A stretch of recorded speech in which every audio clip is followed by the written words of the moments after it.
All right, here we go. We are live. Hello, ladies and gentlemen. My name is Chris, and this is We Love Comics. And I've been telling people for a while about my old top 30 comics.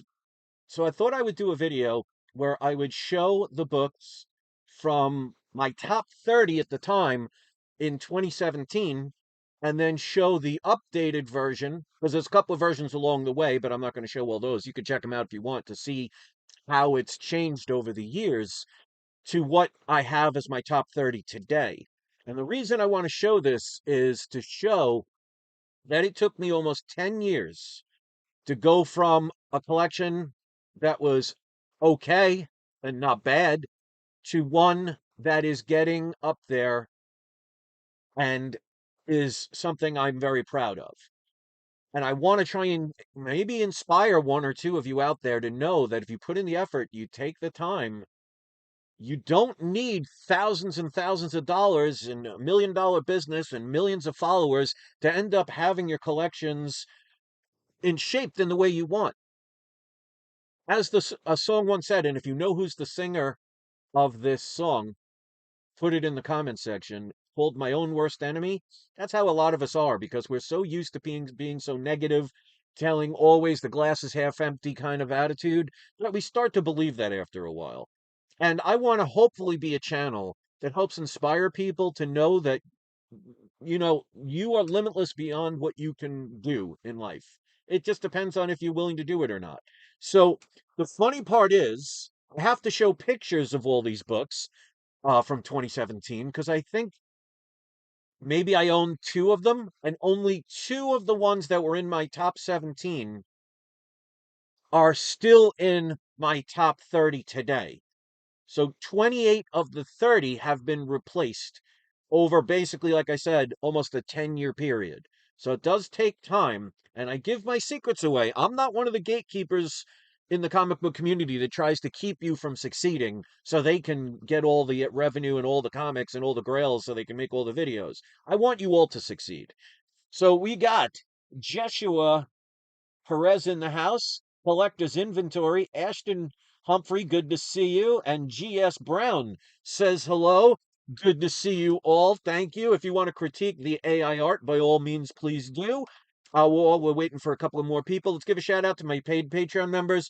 If you want to help support my good cause of helping all of the stray animals I hate, help around the neighborhood, that includes feedings, medicines, taking them to the vet if need be, getting them all fixed so they do not continue the problem, and just being overall kind to animals that other people decided were garbage and threw out. You can go to patreon.com/we love comics. Any amount is always appreciated. You'll get your name up on this board. And you can also join my YouTube membership program. You'll get your name up on this board as well. And again, it goes towards a good cause. And one of the benefits for you guys, not only do you get your name up on this board for all to see, you can also, every time I do an auction, you get early access to all of the comics that I'm going to be putting up for sale. And if you make an offer before anybody else even knows what's coming into the auction, if I accept that offer, you don't have to worry about it going into the auction. So you don't have to worry about missing the auction. You don't have to worry about being outbid in the auction or getting into a bidding war and spending much more than you would have if you would have made an offer. So it does pay to be one of my paid Patreon members. So check it out at patreon.com/we love comics. All right, so we also got okay, collector's inventory. You made a second comment. Good to see you. All right, so I'm going to show 2017 books.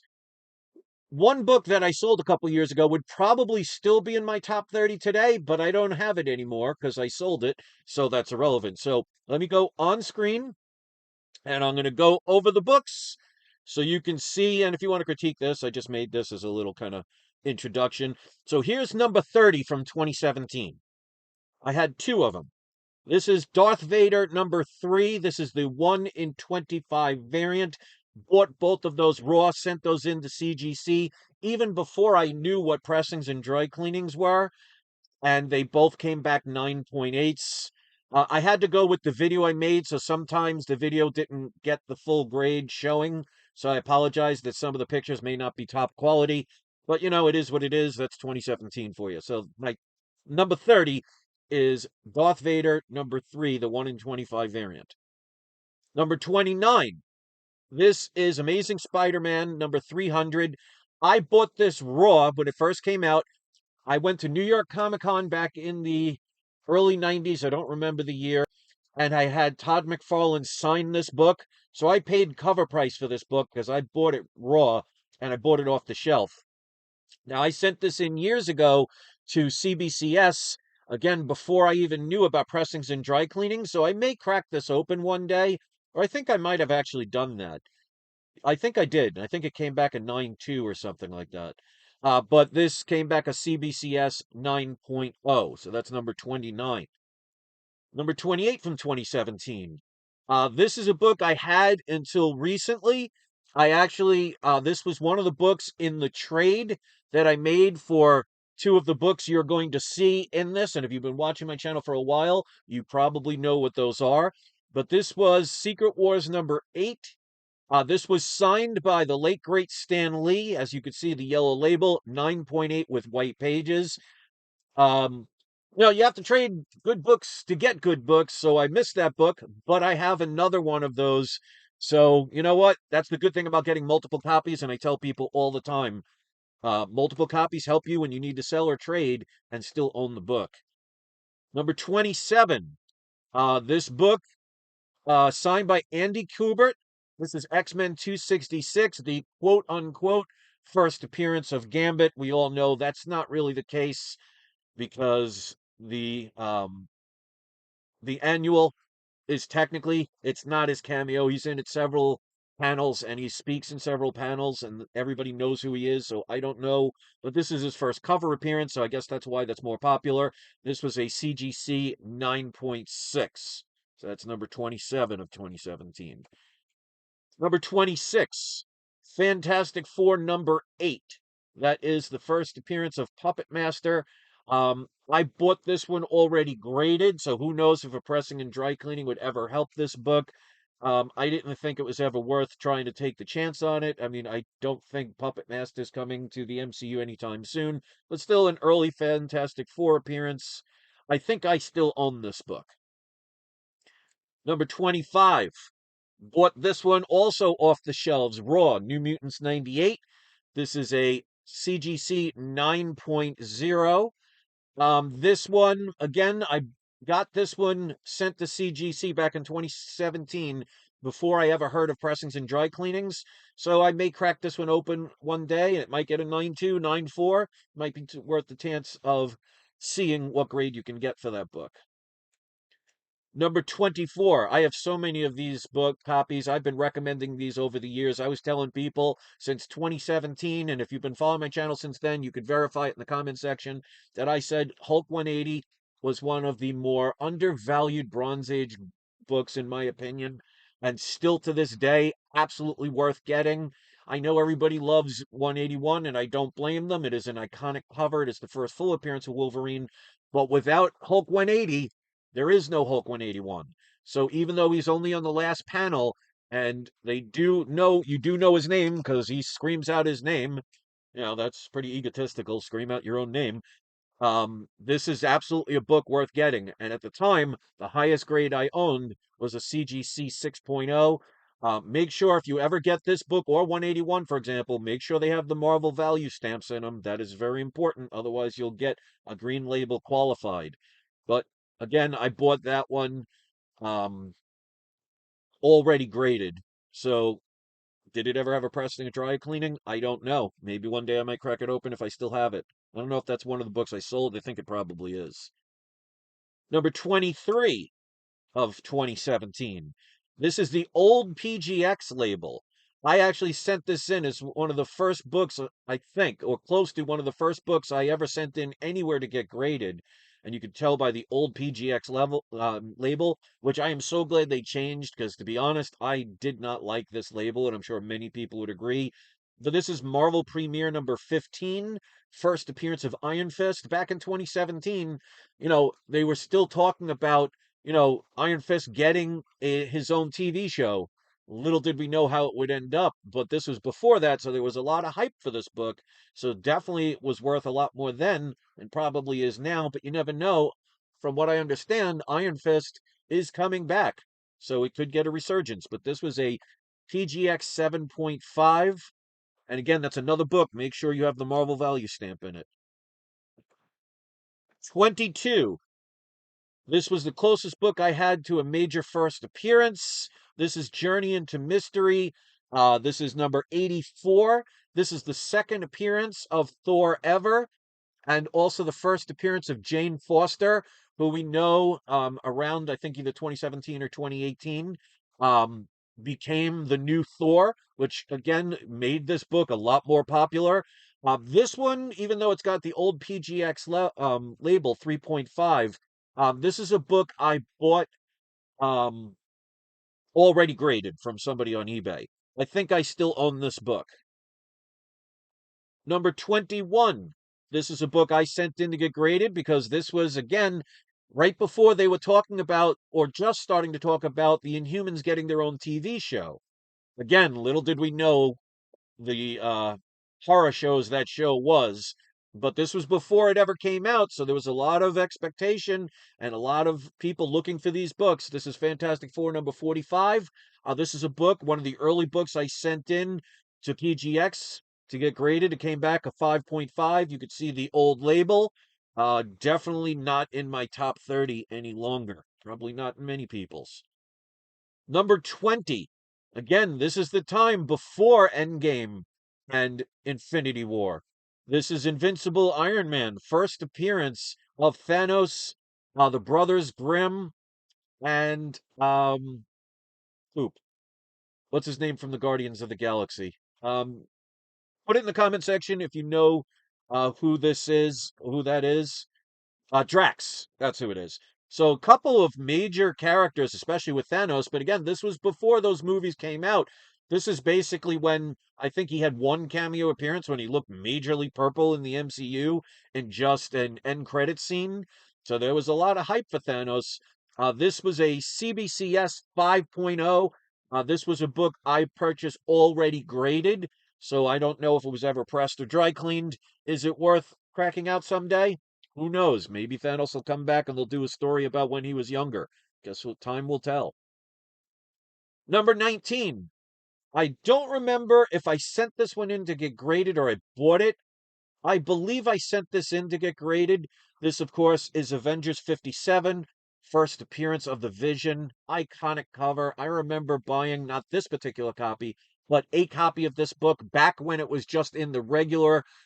If you went to a comic book store and you saw all the boxes where you could just browse through them, this book was in there at the time. It wasn't on the top shelf or on the back wall. But I just remember when I was browsing through the comics back in the early 90s, just this cover caught my attention. Didn't know that it was a major first appearance. I just bought it because I loved the cover, loved the story. Always really was fascinated with Silver Age books. But 7.5 PGX, old label, first appearance of the Vision. I probably sold this one back when I was moving to Florida from New York. I don't believe I own this one anymore. Number 18. This is a book I know that I sent in to PGX to get graded. This is Batman number 32, I believe. It's a little fuzzy. I think the origin of Robin is retold. There is a Joker story. Came back a 5.5. Absolutely love the Golden Age books. If you don't have one, get one. There's just something different about them. Love early Batman. As you can see, we have a little trend here. Number 17. This is a book I think I still have. It is a 9.6. I bought it already graded, so I don't know if it could ever be improved by a 9.8. If I still have it, I might crack it open someday. If I sold it, then I really can't do that. But this is a book. I don't remember what I paid for it, but obviously first appearance of Deadpool. And this was, I think, right around the first Deadpool movie, so Deadpool was extremely hot. Number 16, and forgive me if I got the numbers wrong. This is, again, before Civil War ever came out. This is Civil War, the number one. This is the Ashton variant. It is double signed. I still own this book. Signed by Michael Turner and Stephen McNiven. I bought this already graded. It is a CGC 9.9. I think I paid about $1,000 for this book because, again, that was before the movies. Once the movies came out, this book wasn't as hot, but it's still at a 9.9. Absolutely a good book to have in your collection. Again, Michael McNiven, I was going to say Michael McDonald, Michael Turner and Steve McNiven, both have passed on, so you can't get their signatures anymore. So definitely, even if you had a book that was signed by them, you'll never get another yellow label. So 9.9 on that one. I'm pretty happy with it still. Great cover, by the way. Another Invincible Iron Man #1 for 15. You could see my top 30 um, did have duplicates. My new top 30 doesn't have duplicates. Even though I have duplicates of them, I made sure they're all different books. But it shows that I didn't have really a lot of great books to put in the top 30, so I had to do some duplicates. Another book I bought raw. I believe I still own this book, actually. Iron Man 55. I don't think I mentioned that the first time for the first one. Obviously, this is a 6.0 CBCS. I already went through it, so we don't have to go into further detail on that one. All right. Again, this is the closest I had to a first appearance of a major character in the Marvel Universe. This is one I believe I still own. This is a book I bought already graded, so I don't know if pressing a dry cleaning has happened or could even help it. But this is Strange Tales 111, first appearance of um, Baron Mordo, and also the second appearance of Doctor Strange, CGC 5.5. Number 13, this book, I believe, no, I bought this already graded. So this is Batman Harley Quinn. This is the first appearance of Harley Quinn in the DC continuity. This is a 9.8 CGC. Obviously, the majority of people want Batman Adventures 12, which is her first appearance ever, but this is the first time she's technically in the DC universe as a main character that went on to become very famous from there. I think I paid around $325, maybe 400 for this book and a 9.8. Love that cover. You can't go wrong with Bob Ross. Number 12. This is a book that would still be in my top 30 today if I still owned it, but I sold it back in 2019 when I had my flea market, when I was at the flea market in, was it Pinellas Park, I believe? But I regret selling this book. I only sold it for like 1,500 $1,500. Little did I know how popular this book would get. This is like, even now with the prices dropping, still about a $4,000 book. I bought that one raw, sent that into CGC before, again, even pressings and dry cleanings were known to me, and it came back at 9.8. This, of course, is the Edge of Spider-Verse #2, the 1 in 25 Greg Land variant. Absolutely love this cover. I've only owned two copies of this book. Both were sold. I just think that is a beautiful color, cover with the colors. I would love to get that book back. First appearance of Spider-Gwen, or AKA Ghost Spider. This one I still have, but I remember I cracked it open to get the new label from PGX, and it came back as 6.0, so it lowered a grade. That happens, but so many others I've ever sent in gotten an improvement in grade. So one time it went a little lower. You know what? It is what it is. I'm perfectly fine with that. So this, of course, is Giant Size X-Men #1, 6.5 PGX old level label. I bought that one already graded. So who knows, the person that got it graded, who knows how they treated the comics, could have been damaged when it shipped to me, and maybe that's why it went from a 6.5 to 6.0, but I'm still not going to complain because I think I spent under $280 for this book. So even if I went down to a 1.0, I'd still make out. But uh, this would be in my top 30 if I still owned it, which I believe like I said, I do. All right, so now we're at the top 10 of 2017. I had two copies of this book. I still own one. I sold one. Again, benefit of having multiple copies. Both of them I sent in raw. They both were sent to CGC, and I got them back 9.8. Both copies with white pages. This only had 11,000 copies. It is the second print, first appearance of Miss Marvel, Again, this is before the SJW MCU was a thing, and everybody had a lot of high hopes and looking forward to Kamala Khan. But this book has definitely dropped off the face of the earth as far as prices, because I remember at one point this was like a $4,000 or $5,000 book. Now it's roughly, I think, 900 to 1,000, which still isn't bad considering I bought these, I think, $30 a piece at the time or somewhere in that range, but would definitely not be in my top 30 any longer. All right, so number 9.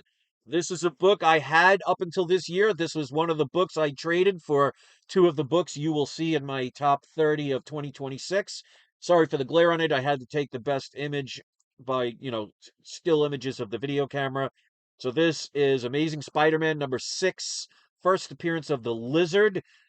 This one I bought already graded, so I don't know if anybody ever cracked it open and pressed it, if it would improve it. I don't know if the person that had it did that, but this was purchased at a 6.0 with white pages.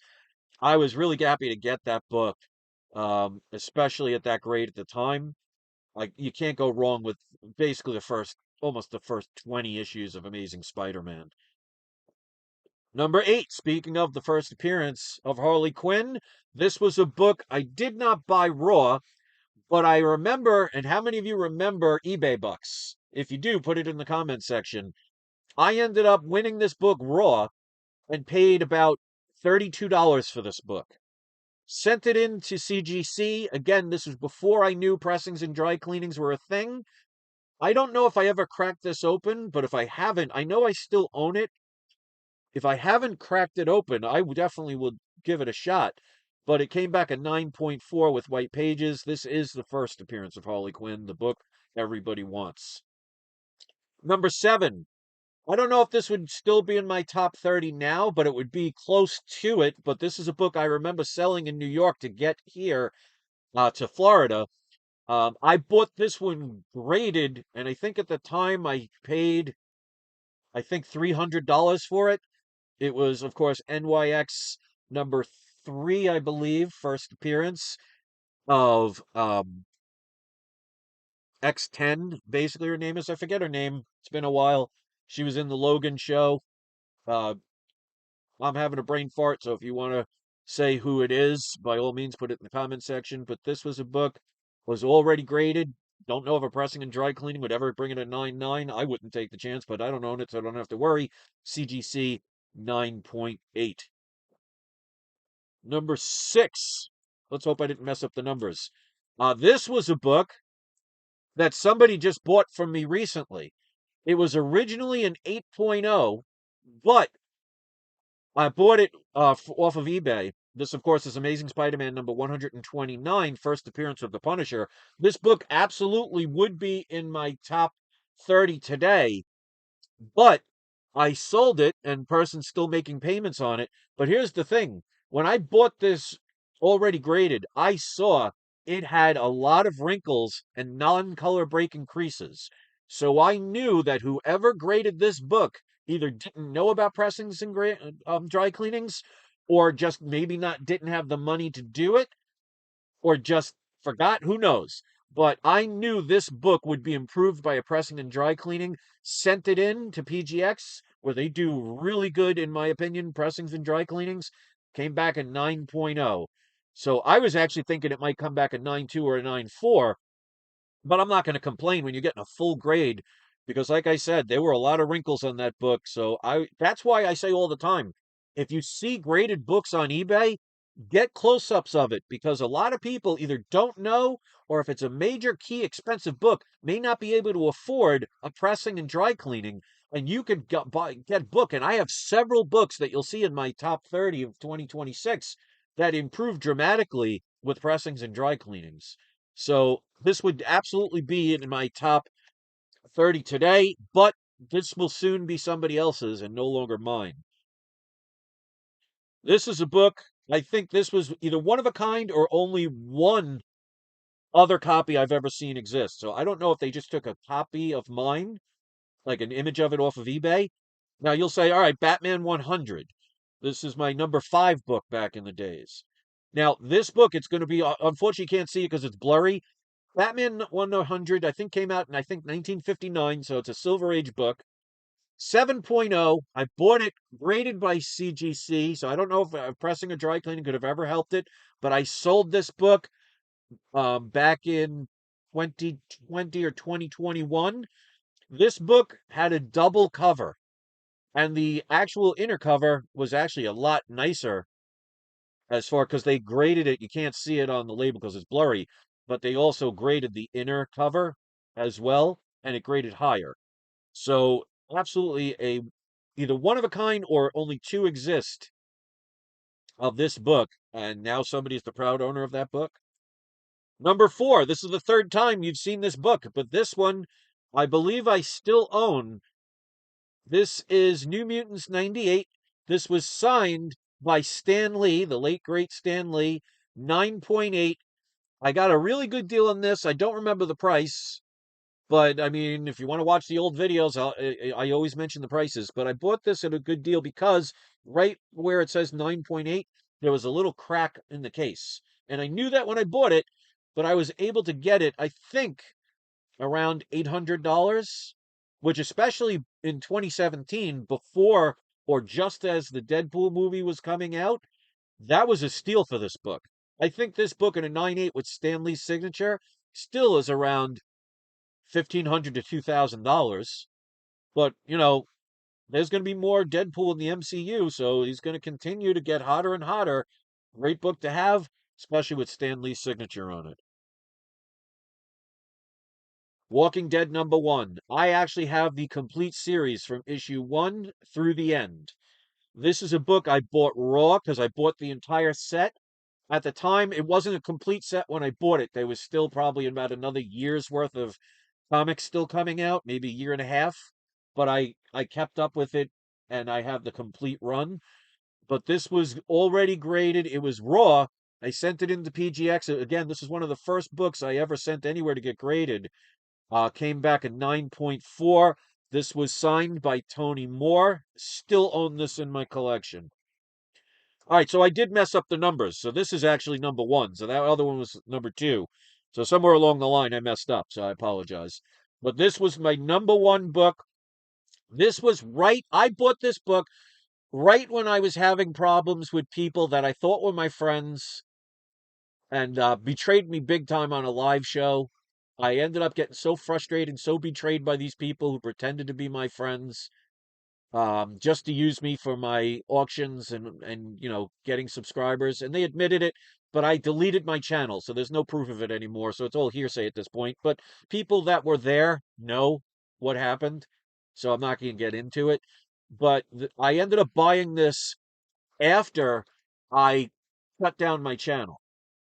And then after about 4 or 5 months, I was like, why am I letting these people dictate what I do? And even though I lost all the videos that I did, and there's a lot of them had a lot of views on them, I restarted my channel and I showed this book. So obviously this is X-Men #1.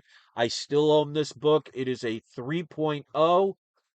This book I ended up sending to PGX to get regraded because when I moved from New York to Florida, the case cracked. So I know a cracked case of a book like this is going to dramatically lose the amount of value of it, even in a CGC case. So after a few years of being here, I ended up resubmitting it. And when you see the top 30 of 2026, you'll be able to see if the grade get lower, higher, stay the same. You'll have to stay tuned. So that is the top 30 of 2017. So now, even if you've not seen the books before, you now know what I have. Now I'm going to show you the top 30 of my books from today, 2026. Today is May 7th. It is currently 1:15 p.m. And again, if you want to hit thumbs up or thumbs down, I'll leave it up to you. Um, let's get into it. So, number 30. Got this book in a trade. I sent a couple of duplicates of X-Men books. The guy gave me about 40 of these run. I end up having two full runs and like three or four other runs, except for an additional number one. So I have two complete full runs of this book. Bone number one. This is a hard book to get, pretty rare. This is the first appearance of the Bone series. This was supposed to have a TV show on several different occasions. I would love to see this one have its own TV show. It is made for like Saturday morning cartoon TV shows. Love the series. Love the artwork by Jeff Smith. This was originally a 9.0 when I got it graded. Got it pressed and dry cleaned. Came back a 9.2. So it had white pages. Absolutely, if you can ever find this book, there's like almost like I think like 12 prints of this book. Each one has a different color on the title. So make sure it is a bright red for the number one first print. And make sure also, as you can see here, it states that it is a first print. So that's number 30. Number 29. This is a book I bought raw, sent in to get graded. I think maybe one or two more copies. I had like 5 or 6 copies of this book, but I sold them over the years. So number 29, Marvel Spotlight number 5, first appearance of the Ghost Rider, aka Johnny Blaze. Soon to theoretically make a triumphant return to the MCU. Until something happens, nothing is etched in stone, but a nice high grade book, 6.5 off white to white pages. Absolutely a great book to get in your collection if you can acquire it. Not a cheap book, but valuable books usually are rarely cheap. Now, this one, it's actually kind of funny because when I bought this book, people laughed at me and they could not believe the price I paid. They said they would have never paid it. Now, people can't even buy sometimes a page of this book for the price I paid for the whole thing. Now, it is incomplete and it has a facsimile cover, but say it with me, ladies and gentlemen. You know what my motto is: low grade is better than no grade. I actually came up with that phrase. I've seen many people use it over the years, but to me, at the time, this I can only afford. This is Amazing Spider-Man number 1. It is a .3 because it is a facsimile cover, so it is coverless. So if this was a CGC case, it would be an NG. But both CBCS, which is no longer in business, so it's irrelevant now, but at the time, both CBCS and PGX would do a .3, which I like better than no grade because, I mean, even though it's coverless, it's still a comic book. It's just missing technically one page, albeit, one of the more important parts of a comic book. But it's missing the last 2 pages, but does not affect the story. Staples removed. Yeah, so it does not affect the story. So the complete story is in here. First appearance of J. Jonah Jameson. First time the Fantastic Four and Amazing Spider-Man met. And this, makes it look nice with the facsimile cover. And at the time, that's all I can afford. And I paid $464 for this book. And I remember people at the time laughed at me. Well, this book, if you go look up Amazing Spider-Man number 1, just somebody selling a page, it will sell between $100 and $500 for one page graded by CGC. So even though this is incomplete, it's still a full story. Again, first appearance of J. Jonah Jameson, first Fantastic Four crossover, and also the first Chameleon. At the time, that's all I had. Very happy to own it. Crossing these numbers out this way I don't mess it up, but I probably still will. Number 27. Okay, yeah, I still have this in my collection. So this is still in the top 10. This is my New Mutants 98, and you can see it'll be better this way. Signed by Stan Lee, 9.8 white pages, and you can see still has to crack. So I'll probably, as you can see right there, I bought it that way. That's why I got it for such a good price. And I paid 770. I thought it was 800, but that's pretty close. 770. Obviously, I went through this in full detail. Yellow label, white pages, first appearance of Deadpool, signed by the late, great Stan Lee. Number 26 of my 2026. Now, this one I sent to PGX to get graded. It couldn't fit in their normal slabs, but they still graded it, but it doesn't have the outer shell, the plastic.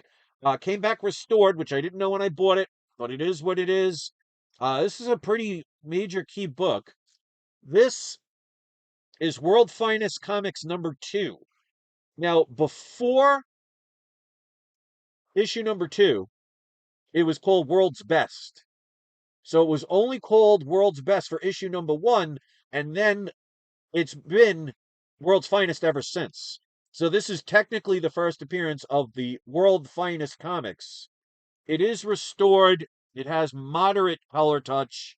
Some kid at some point probably just took a pen and went to town along the edge here. I don't know why they did that. And it's taped, of course, but it's complete. I don't think there's any first appearances or anything like that. But yeah, it's cream to white pages, came out in 1941, graded a 3.5, paid $430 for this book. So yeah, it's restored, but I mean, that's not an easy book to acquire. Number 25. This was another hard book to get. Took the price tag off at some point, so I don't remember what I paid for it, but I think it's roughly around 1,000 I paid for it. Thank God for PayPal credit. But this, of course, is Tales to Astonish, number 13. First appearance of Groot. Now, I bought this one raw and sent it in to get graded, and it came back a nice, respectable 3.5. It looks pretty good for a 3.5. This is one of the earlier books I sent in to get graded because you could see the grader's notes before they perfected it. They kind of just put it where the old label was. Didn't look as nice, but hey, the fact that they even listened to me at all was amazing. This is a rarer book. Now, I read this book, and this is nowhere near what the Guardians of the Galaxy did for this character. This was like one of those one-shot monsters at the time. He had full speech. He was a villain. And definitely, if used in the way that he was in the comic book, if they used him for Guardians of the Galaxy that way, he would have not become famous and there would have been no Baby Groot. So definitely changing his character immortalized this version of the character, but this is his first appearance ever. 3.5 off white to white pages. Let me straighten this out. The books are falling. There we go. Oh no, books are falling. If you know what song that is, instead of changing books to tears, if you know the song Oh no, tears are falling, you know who sings that? Put it in the comment section. All right, number 24. Book I bought raw. Again, at the time, this was the earliest of the first appearance I could get for this book. This is Hulk issue number 2, but it absolutely is a very key book, even though it's the second appearance of the Hulk, because it's the first time he's green.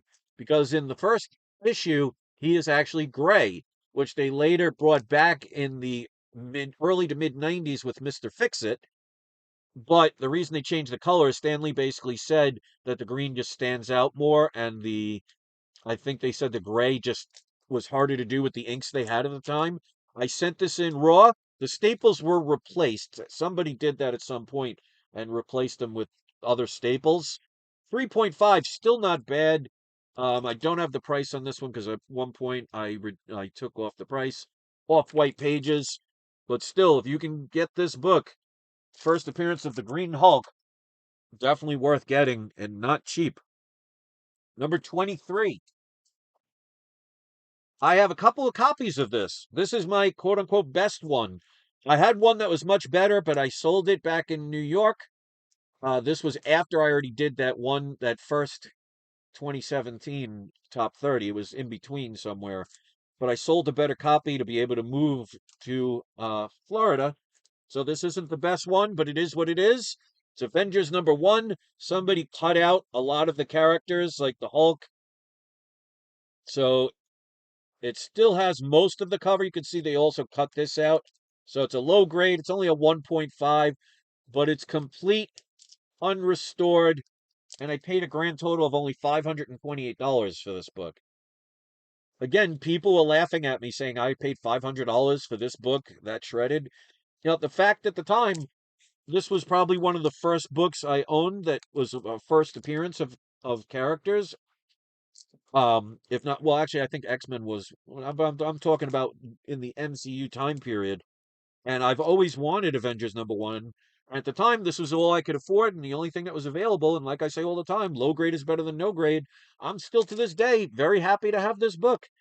$528 I paid for it, especially with that. So, Avengers #1, not the best copy, but not the worst copy either.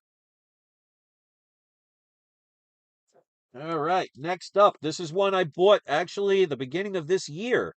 Again, low grade is better than no grade. This book, even in a low grade, is going to be extremely expensive. You'll see why it got the grade that it got. I bought this one already graded, but this is Batman issue #3. This is the first time Catwoman is in costume. Now you can see either bugs, rodents, or the owner of this book had a big appetite and couldn't wait for their Twinkies to be served to them, so they started munching on the comic. So it is a CGC book, .5. It does not mention that this affects the story, so it's probably just at the top part where there isn't much artwork at all up there, so it does not affect the story. It is complete, but it is the earliest Batman I've ever owned. Love this cover. If you remember the Batman cartoon, oh no, actually the Batman TV show in the 60s, they kind of had this image in the beginning of the episodes. I don't know if they used this one specifically, but it's very similar to that. Love the cover. All right, let me know if I still have the numbers right, because I believe this is number 21. If I screwed up, hey, it is what it is. I have 2 copies of this. I actually tried to sell this on my previous auction, but no one took it, which I'm perfectly fine with. Action Comics 252. First appearance of Supergirl. Definitely a valuable book, and she's got a movie coming out. Bought this book raw. It's a 2.5. I have another copy 2.0, but obviously the 2.5 will be worth more than the 2.0. This came out in 1959, so this is a Silver Age book. Cream to off-white pages. Number 19. This is a book I, for the first time ever, bought, I think either 2018, end of 2017, somewhere around there. Couldn't believe I actually found the book. Had to sell it at some point, so I didn't own it anymore. But I think last year, I was able to find this book and got it at a pretty decent price, which I'll tell you, because obviously I tell the price of the books that I get, unless I forgot to write it down or whatever. But I was so happy to get this back. It's a lower grade than what I had. I think the one I had was either a 3.0 or a 3.5. But hey, I'll take it. Justice League of America, Brave and the Bold 28. So it's Brave and the Bold 28. First appearance of the Justice League of America. And Starro. Absolutely love this cover. Bought it raw. Came back a 2.0. Light tanned off-white pages. Great DC cover. DC was really corny when it came to villains, but they stuck. I mean, Marvel had some weird villains as well, but DC takes the cake with some of the villains they've had over the years. But paid $967 for this book. This is like a $2,000 plus book in a 2.0. So, another great book. All right, number 19. Now, this book is one that I was saying for years. I had several copies. I even had a 6.0 of this book that I sold back in 2019, again, to move here to Florida. If only I knew how valuable that book would become. And I used to say, as far as Silver Age first appearances, this character was one of the more underrated characters, and I told people, buy this up. I think I still own at least two, if not three copies, but at one point I think I had six copies of this book, including a 6.0. That book I loved. I remember when I bought that book, I bought it raw, and the person selling it, I don't remember what I paid for it, but the person said they thought it was like a 2.0. And I looked at that book and I said, this person is either colorblind or doesn't know how to count because there is no way that book was a 2.0. I bought that book the second I saw that. And I remember sending it in to get graded, coming back a 6.0.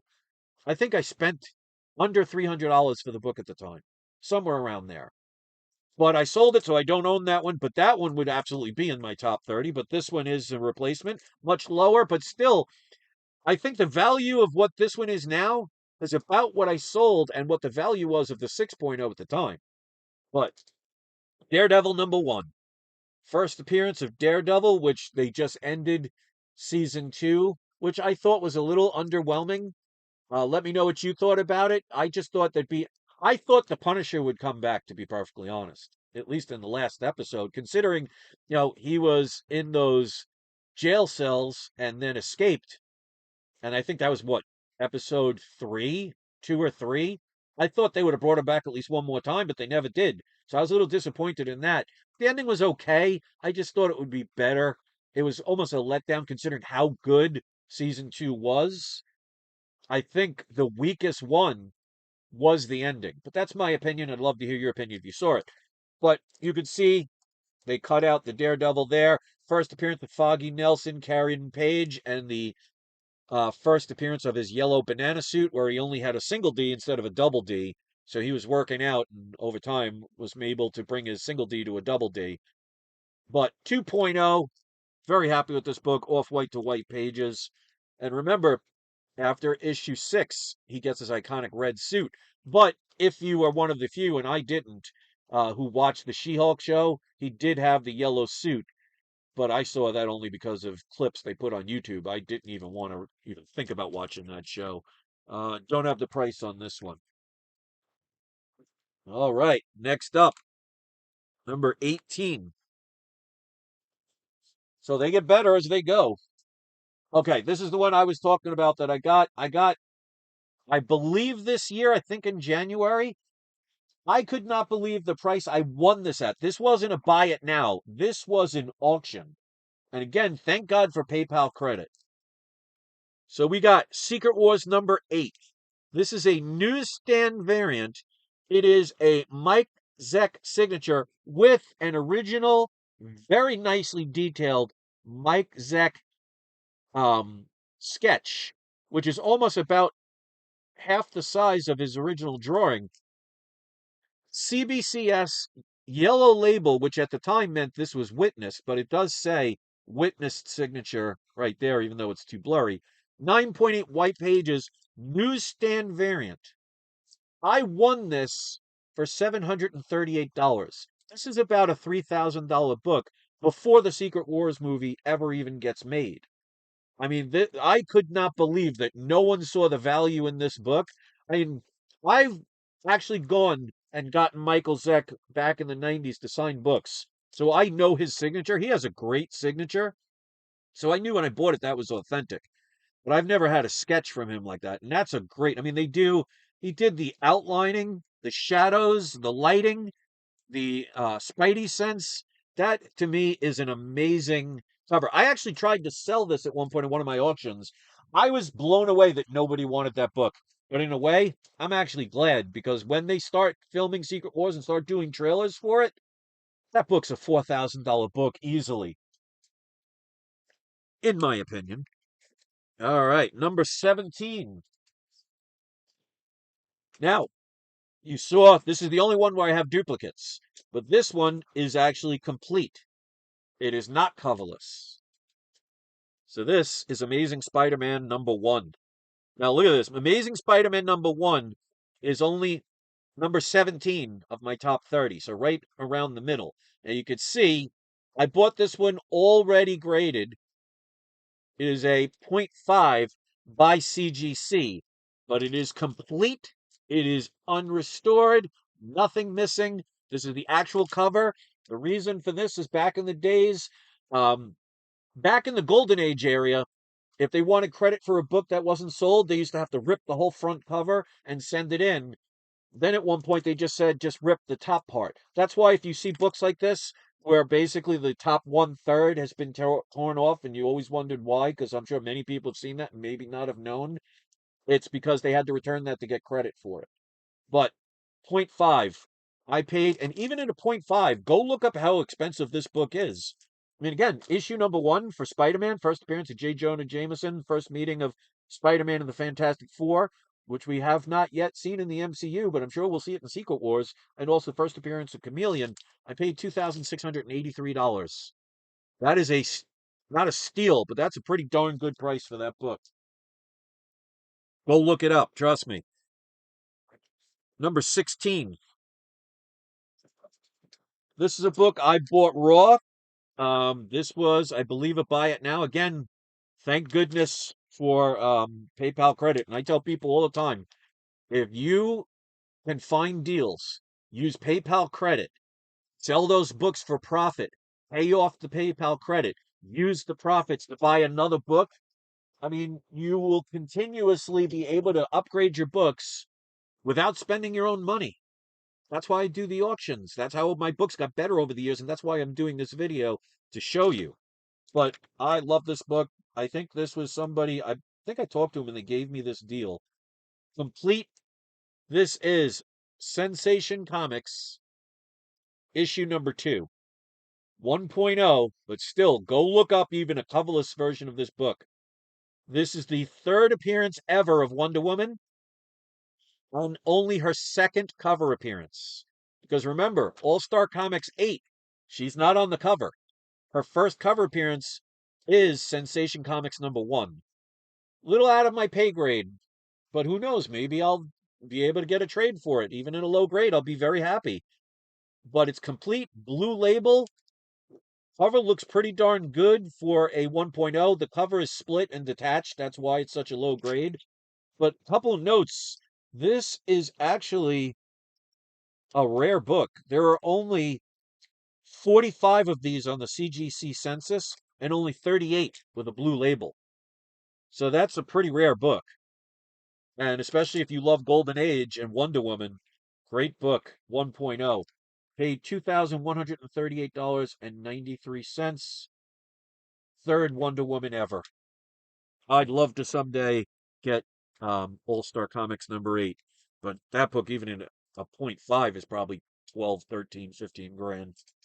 But never say never. This is another book I bought before the hype. This book I bought raw. Absolutely knew that this was going to, where eventually Loki was going to get his own TV show, but I bought this years before, back in 2017, 2018, somewhere in that vicinity. Or it could have been 2019, I'm not sure. But this was raw, got it graded. Journey into Mystery 85. This is the first appearance of not only Loki, but first cameo of Odin, the Rainbow Bridge, and also Heimdall, the guardian of the bridge. Love this book. 4.0 off-white pages. Loki's not done. They're saying, rumor-wise, he's going to be in Secret Wars. Again, until something happens, it's just a rumor, but absolutely great book. Don't have the price, unfortunately, because it's not on there. I have several copies of this one. This is number 14 in the list. Ironically speaking, it is a 14th issue. It's a book I was telling people for years, absolutely worth getting, even though one of the characters has already been in the MCU and probably won't see him again.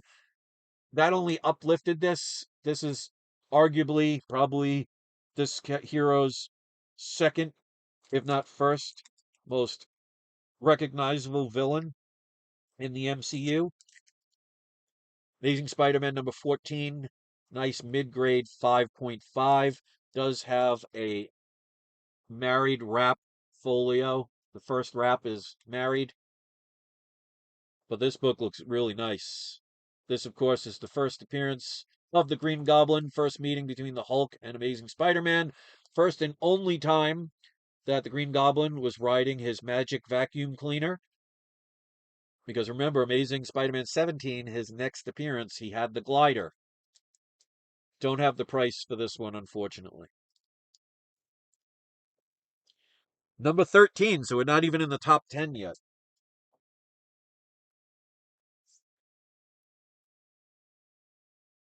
Okay, I just want to make sure the numbers were right. Now, this one should be a 0.5. PGX, in my opinion, got this grade wrong.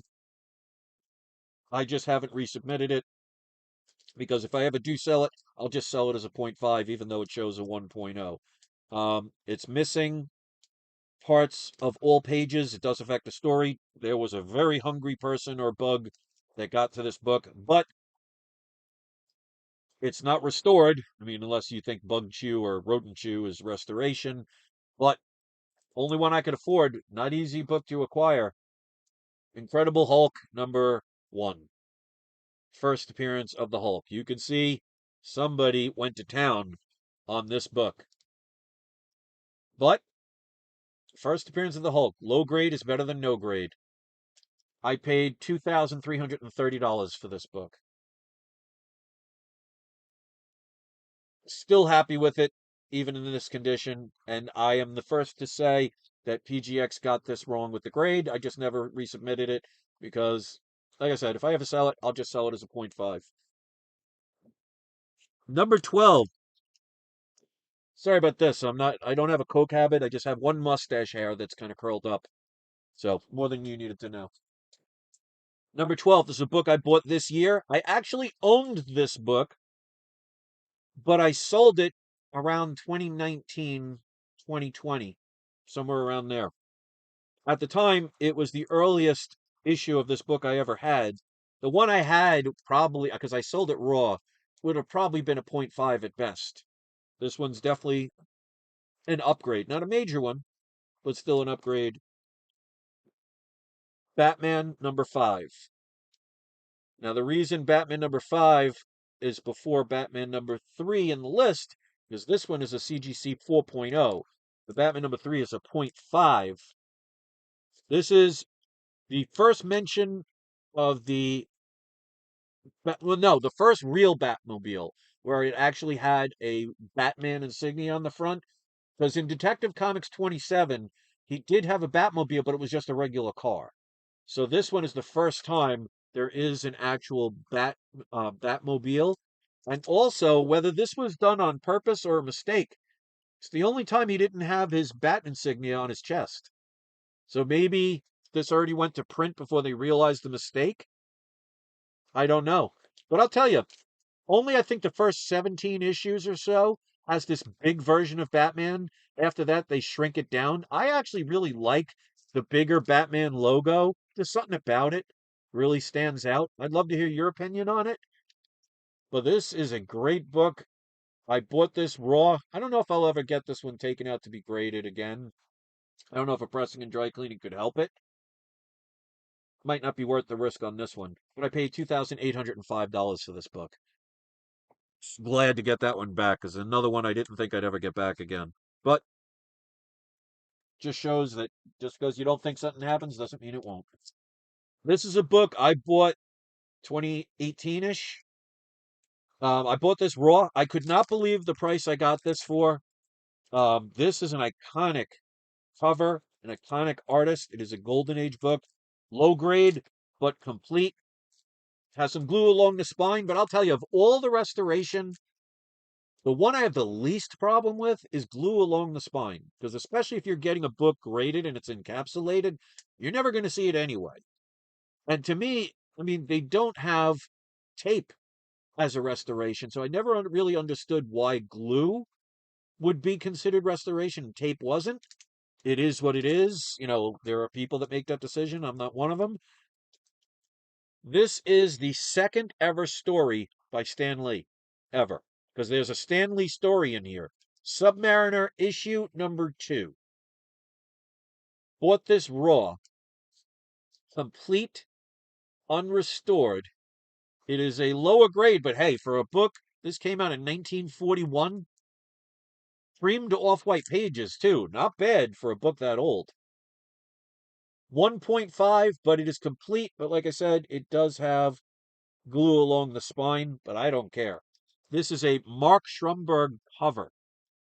His detail of his artwork is amazing. And for a book from 1941, this looks pretty darn good for a 1.5, in my opinion. I mean, look at the colors of this book. I don't know. I might get this one regraded someday.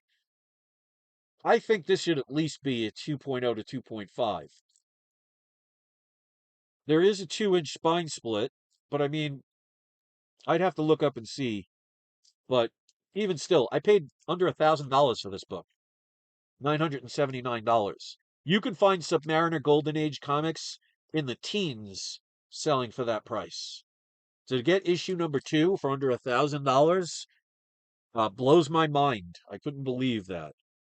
All right, so now we are in the top 10 of my books of 2026. Book I bought raw, sent in to get graded.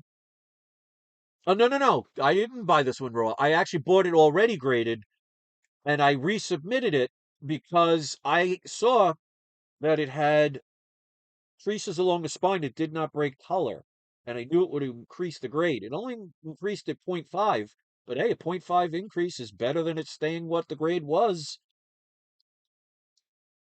Told you about how Hulk 180 is one of the more underrated books. This is one of the definitely key books that everybody wants to get in their collection. It is a must-have in anybody's collection. Hulk 181 went from an 8.0 to an 8.5. Like I say, if you look at books when they're already graded, a lot of people either don't know or don't have the money to get them pressed and dry cleaned. So you could buy a book and greatly improve the grades. And I bought this right before, I believe, right before Fox sold their company to Disney. So I paid only $1,567. That's about what a 3.0 costs now, even with the prices going down. So again, make sure you have the Marvel value stamp if you buy this book raw, because that's one of the biggest things about this book that happens a lot that gets a green label. So that's number 10.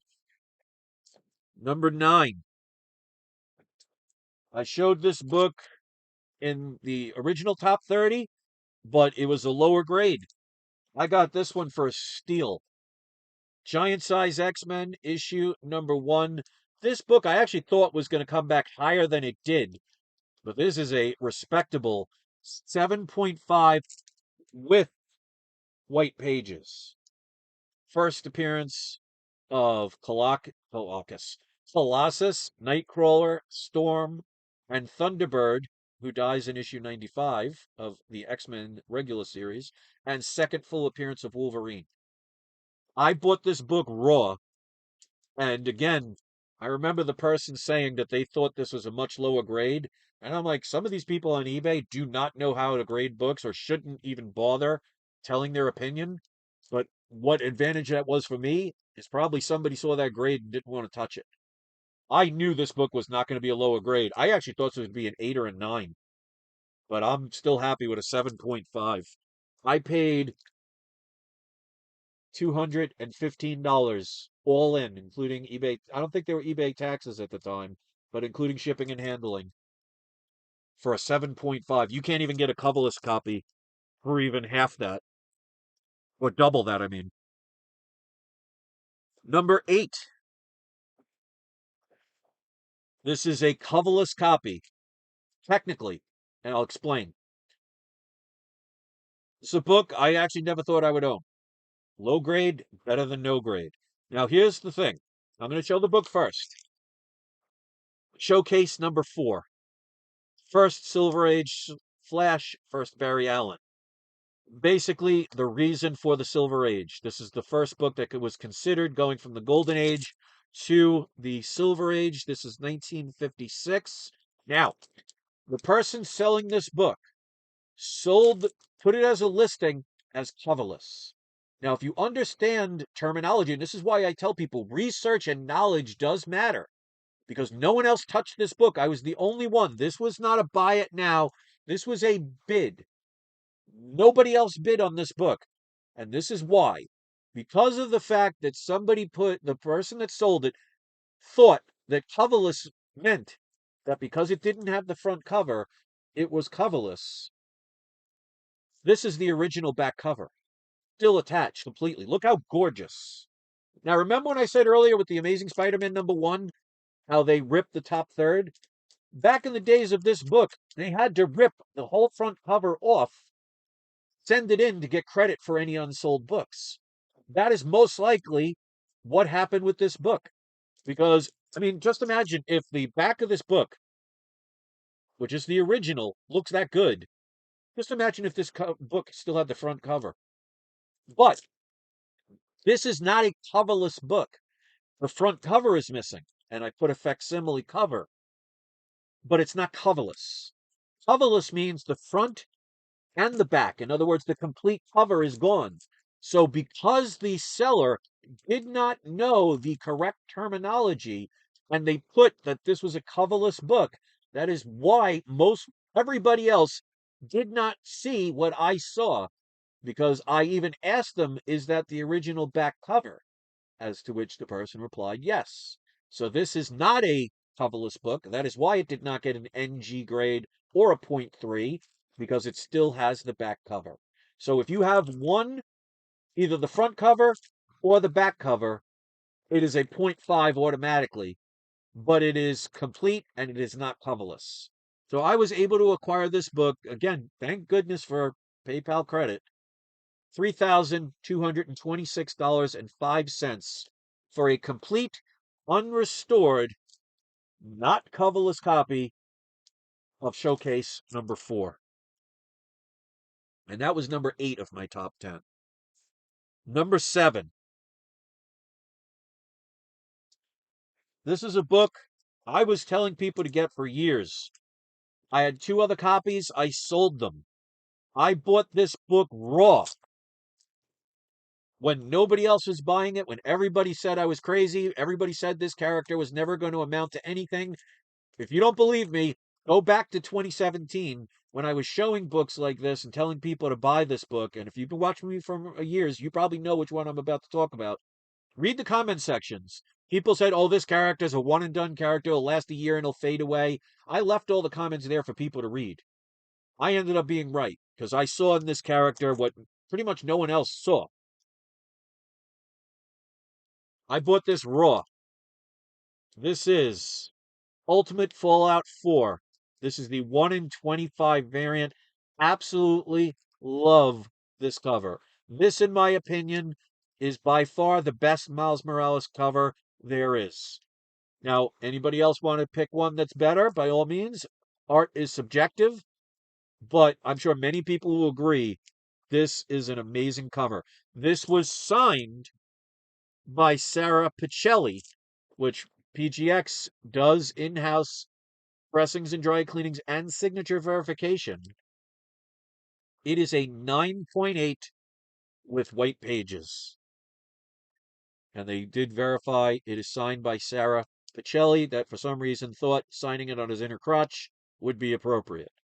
Now, this is a $3,000 to $4,000 book all day. Very hard to get in a 9.8. This is what I paid for it. $159. And that's all in. You couldn't even buy this book in a 5.0 raw for that price. Unsigned. Deals are definitely out there. But nobody was listening to me, or very few people listened to me. And to get that book, it's a steal.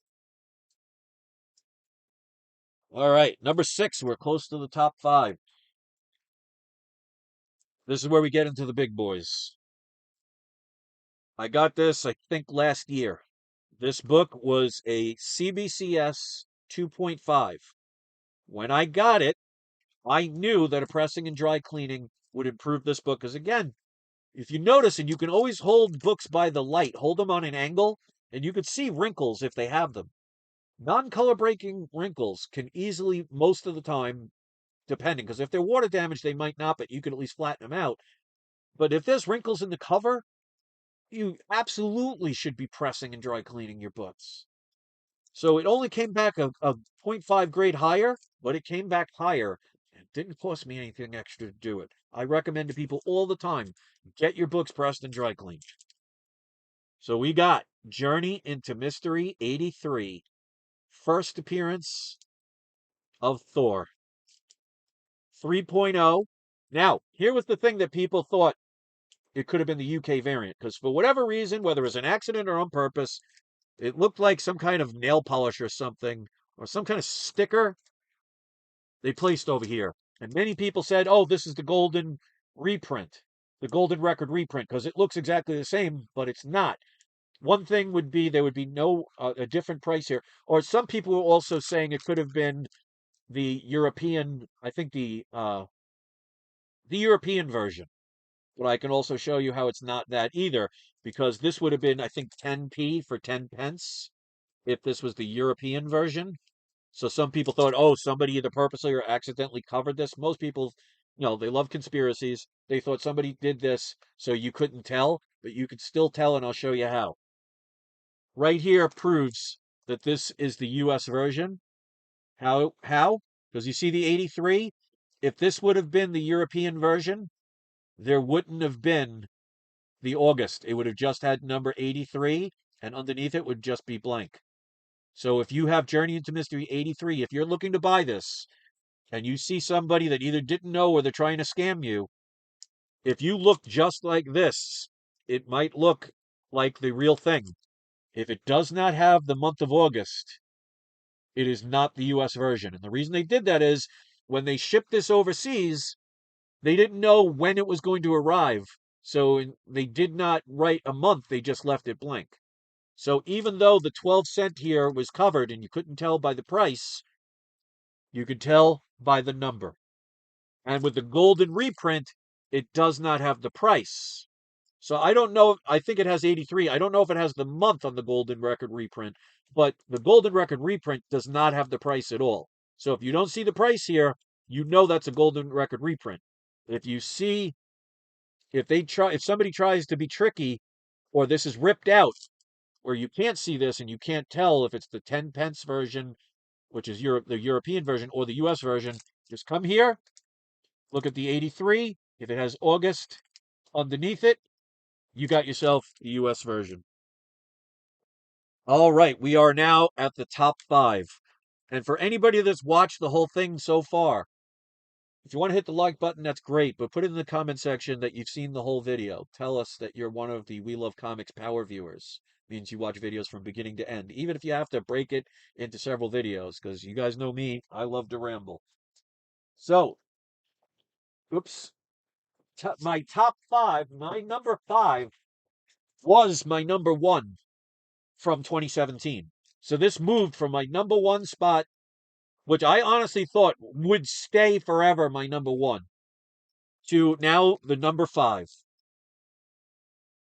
So my number 5 comic, my top 5, is X-Men number 1. Now remember I said before this was in a CGC case, but it was cracked during the moving here. The whole bottom cracked. So I was like, well, I might as well just send it in to get regraded and try maybe doing a pressing and dry cleaning and see if it would improve it. It actually came back still a 3.0. But that's fine. Better than a 2.5, better than a 2.0. So it stayed the same, but now it's not a cracked case. First appearance of the X-Men and Magneto. And I got the price. I paid $2,067 for X-Men number 1. Number 4.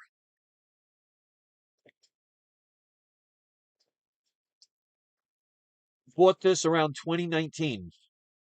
At the time, this was the most expensive book I ever bought.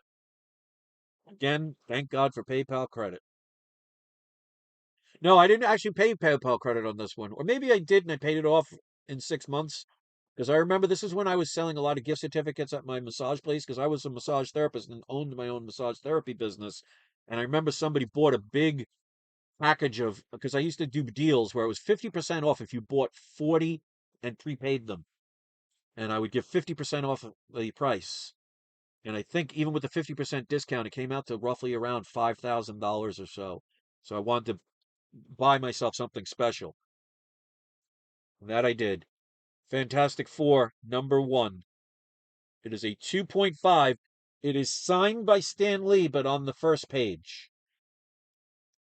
Off-white to white pages. There is glue along the spine.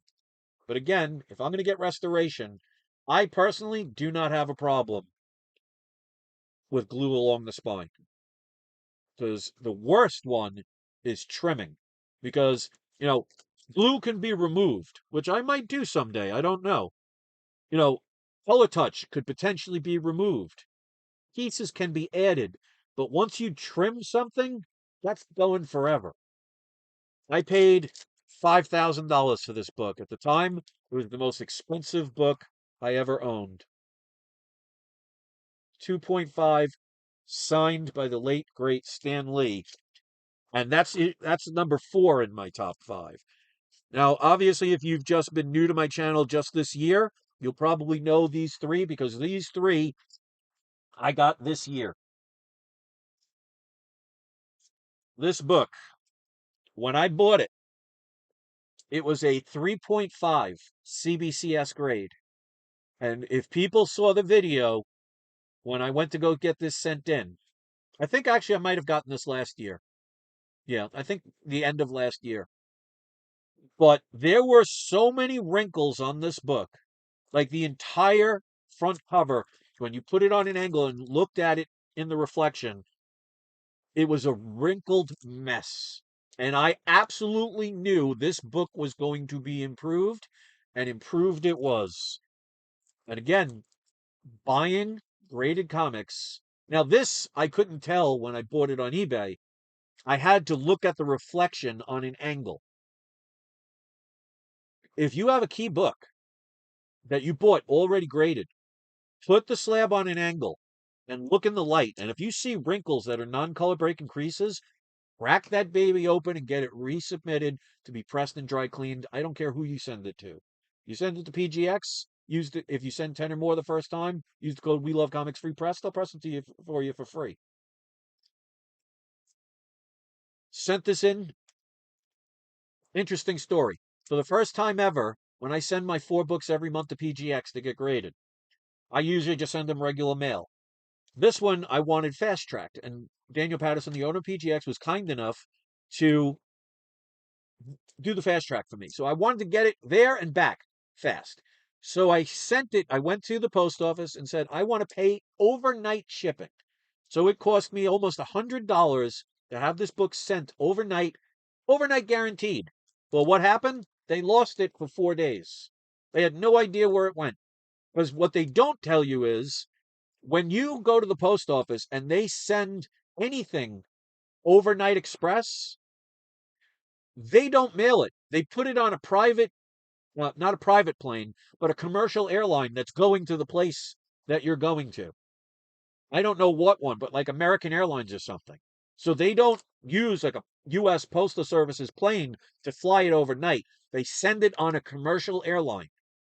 This got lost for 3 to 4 days and ultimately arrived later than if I would have sent it regular mail. But thank God, thank baby Jesus, thank Carrot Top, thank whoever you want, whoever you pray to. Thank God it arrived. It got delayed for whatever reason. The fast track wasn't as fast as they could because they had a couple of things they had to do, which I'm perfectly fine with. I had no problem with that. But Daniel Patterson, the owner of PGX, said that he took 2 to 3 days to press this book to perfection. So my number 3 book is Tales of Suspense, number 39, first appearance of Iron Man. Now, you could see the only major problem with this book is the red and yellow is faded because this is something most people will not tell you and may not know about. Somebody who owned this book, whether it was, you know, on the wall of a comic book store or on the wall of somebody's home, somebody put this where the sunlight could get to it. Now, what people don't understand about sunlight, blue does not fade in the sunlight because it matches the ultraviolet rays of the sun. So the black, the gray, the blue stay intact. It's the reds and yellows and pinks that fade over time. So only part of the book down here and up here faded because of the sunlight. Now, this is a very rare book in this sense. This is what they call the double quote copy.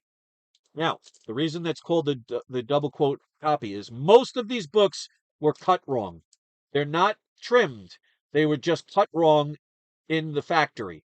And a lot of the books are trimmed, well, not trimmed, but cut right about here. So you don't see the second quotes because you can see the first quotes right here. So it's usually on most books, this is gone, or you only see one quote. This has both quotes. Now, some books have this and not the other I'm about to show you. So some have just one or the other, but not both. This one has both. This bottom is usually trimmed to the point where you cannot see the blue underneath the table. So again, it's not a trim, it's just a miscut. So most of the books are usually right about here is where you see the edge. A lot of books don't have the quote and don't have the blue under the table. There are a few books that have one or the other, but not many have both. So this was centered perfectly. Now, this was I thought it was CBCS. I think I said CBCS, but this was a CGC 3.5. I actually asked them to return the label and I kept it. But when I say how many wrinkles, and again, you could watch the video because all of my books where I sent to PGX are still there. You'll see that I even show all of the wrinkles. I knew this book was going to increase in grade. They spent 2 days pressing this book for me. I am beyond thankful and grateful for what Daniel Patterson and PGX has done for me over the years. Came back a 5.0. Like I said, if you hold this book, if you held this book on an angle, this entire thing was a wrinkled mess. So whoever bought this book, again, either didn't know about pressings and dry cleanings or figured it would be too expensive for a book like this because it would cost, if you sent this to CGC, it would first cost a couple of $100 because it's based on the value of the book, so they'd charge you a percentage just to get it reslabbed, but also to get it pressed and dry cleaned. So you're talking to get this reslabbed and pressed and dry cleaned might cost you $500. Most people may not be able to afford to do that. It might even be more than that. 5.0. Oh, and I paid $5,350, and that was when it was a 3.5. So yes, people will say, "Oh, CGC sells for more." Well, if somebody would have kept this in a CGC 3.5, I guarantee you it wouldn't sell for more than my PGX 5.0. You can believe whatever you want. That's up to you. Here are my last two. Now, my last two, if you've been watching my channel and based on the numbers, very few have. But you should know what these last two are. First of all, you'll see things have been changed on the wall here. There's a reason for that. And also, these were done very recently with Gary Hahn, who I did a trade with, who contacted me out of the blue and just did an amazing thing for me that I will never forget. As a matter of fact, go on his Instagram. It's crazy with a K, the number 4 comics. So his Instagram is crazy with a K, Krazy, the number 4, and comics, spelled the way it should be, Comics. Tell him We Love Comics sent you, because he sells comics, some of which are books that he traded for these last two books.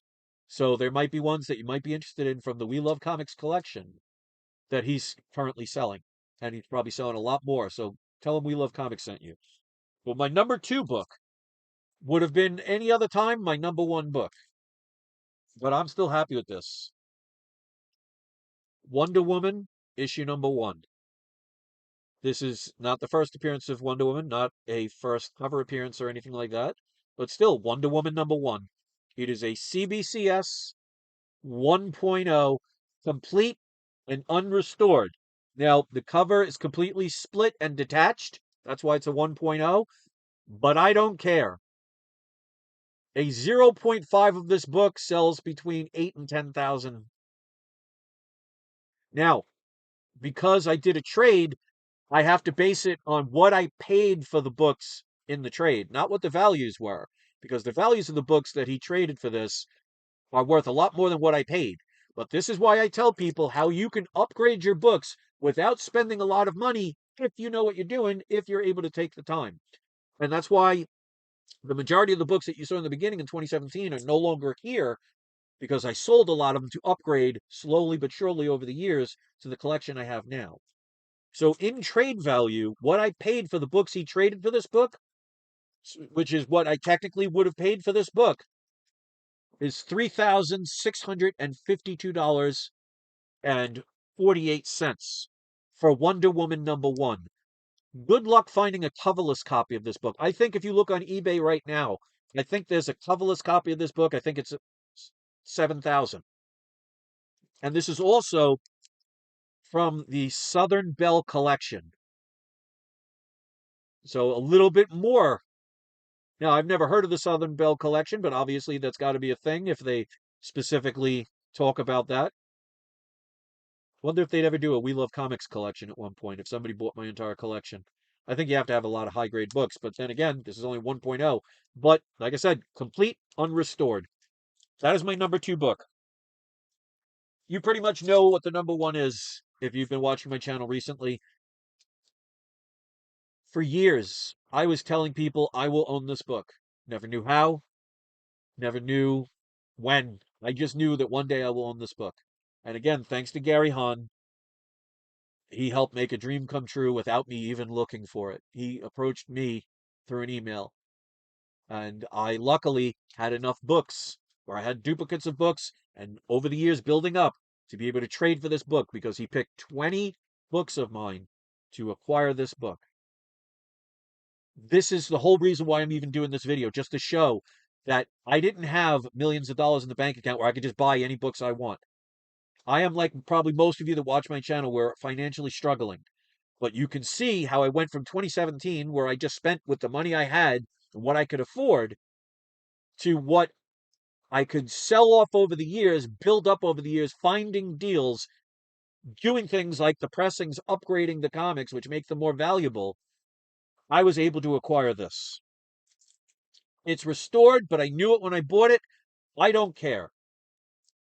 It is my #1 book, my personal white whale, Amazing Fantasy 15, first appearance of, I think they don't mention it, but I think it's the first appearance of the burglar as well, but they don't mention that. But the first appearance of Aunt May, Uncle Ben, and Amazing Spider-Man in one of his most iconic covers ever.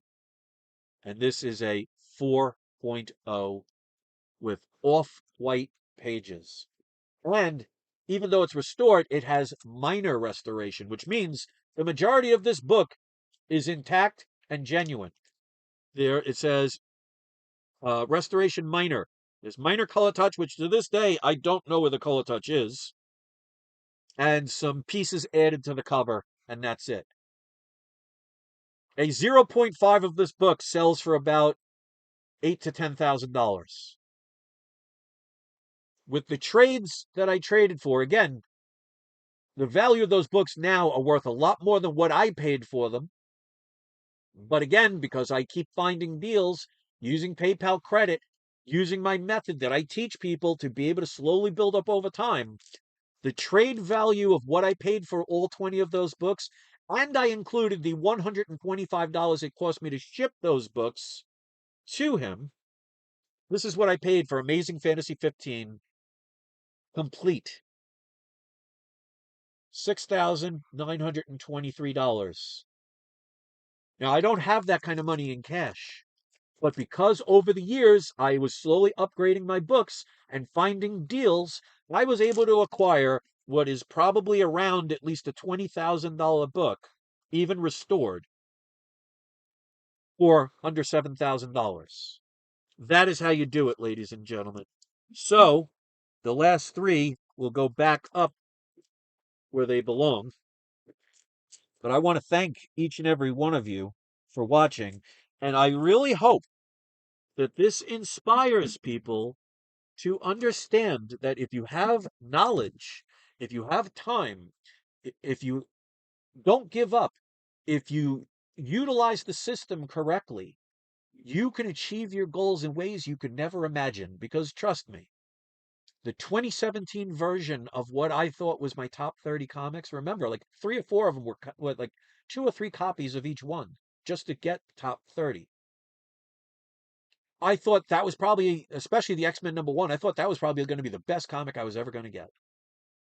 But the difference between what I know now and what I know then is night and day. So I want to hopefully show people that you can make your dreams come true and acquire books that even your family and friends would say, oh, you'll never be able to get. If I had to rely on cash to buy this book, I would have never been able to afford it, even at the price that I did the trades for. But because I put in the effort and the time over the years and shared that with all of you over the years, and I still have the videos up teaching my secrets. Like I said, I'm not one of the gatekeepers. I don't hide this stuff so only I profit. I share it with everybody freely. Like if somebody joins my Patreon at patreon.com/WeLoveComics, you're not going there to get information. You're just going there because you want to help support my channel and the things I do with all the stray animals. All of the information I give out freely.